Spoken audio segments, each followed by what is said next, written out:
Oke, tadi kita sudah melangkah kepada permasalahan yang pertama. Masalah yang pertama berkenaan dengan kenduri arwah. Sudah saya katakan tadi, kalau kita telusuri, kalau kita kaji satu persatu daripada acara yang kita adakan pada masa kenduri arwah, tidak ada satupun yang bercanggah dengan hukum. Kalau mereka katakan sebab di sana ada memberikan jamuan dan makanan kepada orang ramai, yang itu dengan begitu tidak pernah lakukan. Kita katakan yang namanya sunnah, yang namanya hukum itu tidak mutlak dengan apa yang Nabi kita lakukan. Juga termasuk daripada perkara sunnah dan juga termasuk daripada landasan hukum, satu perkara yang Nabi kita perkatakan. Nabi kita bersabda, "Afsyus salam," sebarkan salam, "Assalamualaikum." "Wa at'imut ta'am," dan bagikan makanan, itu umum. Apakah at'imut ta'am pada masa kenduri kawin, pada waktu kita tasyakuran, pada waktu kita di majelis diskusi, pada waktu kita datang sebagai tetamu? Tak ada taksisnya. Jadi Nabi kita katakan at'imut ta'am, berarti saat ketika dengan kita memberikan jamuan makan kepada orang-orang yang datang pada masa bertahlil dan berzikir bersama kita, ini masih terpayungi dengan dalil am. Nabi kita kata ada sapi amrina hadza ma laisa minhu, ini termasuk daripada minhu. Katakan termasuk daripada minhu, termasuk daripada perkara agama, bukan lari daripada agama. Boleh dikatakan bid'ah kalau tidak terpayungi dengan hukum. Ini ada hukumnya dan juga ada nasnya, ada galakan dan anjurannya. Minhu, daripada agama. Jadi dengan demikian, saat ketika kita mendengar fadail, beberapa buah hadis yang diriwayatkan tentang keutamaan dan fadilat kita memberi makan, kita katakan kenduri arwah tadi itu tidak termasuk daripada perkara bid'ah.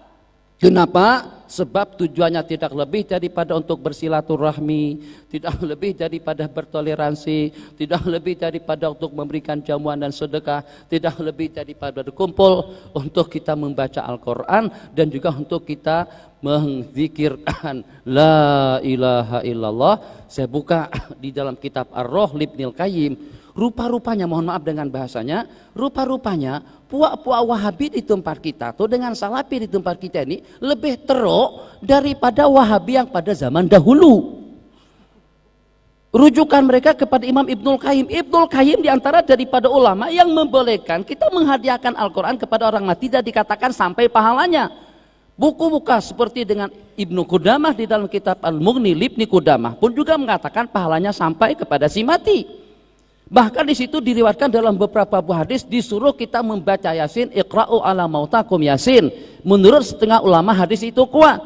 Abi Daud yang meriwayatkan hadis itu sakataan sanadihi. Beliau sudah hantar surat kepada penduduk-penduduk Mekah. Tiap hadis yang beliau riwayatkan di dalam kitab Sunan Abi Daud, kalau beliau tidak komen, tidak ada taklik, berarti hadis itu shalihun lil ihtijaj. Oke, kenapa dengan kalian mengatakan haram kita membaca Al-Quran ataupun juga membaca Yasin di atas kubur? Sedikit saya mengakhiri dengan masalah kenduri tahlil tadi itu dengan jamuannya. Oke, kalau pada waktu Nabi kita bersabda, al-mayyitu yu'adzabu bibukai ahli. Sesungguhnya orang mati itu akan terseksa dengan tangisan niyahah daripada keluarganya. Kalau pada waktu perbuatan kita yang tak elok, merintih-rintih, mengamuk-ngamuk, sobek pakaian kita pernah duduk di Mesir, ya Allah pukul kepala dan sebagainya, itu namanya niyahah. Terseksa si mati dengan niyahah dan juga dengan jeritan dan tangisan yang seperti itu. Apakah kira-kira kalau pada waktu kita berbuat elok untuk si mati pahalanya tidak sampai? Mana letaknya keadilan Allah? Kalau pada waktu dengan perbuatan kita yang tak elok, kesan buruknya melimpah kepada si mati. Kalau dengan kebaikan kita tidak diterima, sangat logik sekali sebagaimana si mati terseksa dengan kejelekan kita, itu juga dengan tangisan kita. Bijaksanalah dengan keadilan Allah Subhanahu wa taala kalau pada waktu kita berbuat baik dengan baca Quran, dengan berzikir, dengan bersedekah, dengan bertahlil, pahalanya juga akan sampai kepada mereka. Kan kesian mereka, orang nangis dosa, orang nangis terseksa, tapi orang berbuat baik ternyata pahalanya tidak sampai. Tidak seperti itu dengan keagungan Allah Subhanahu wa taala. Asli nanti belakangan saja nanti.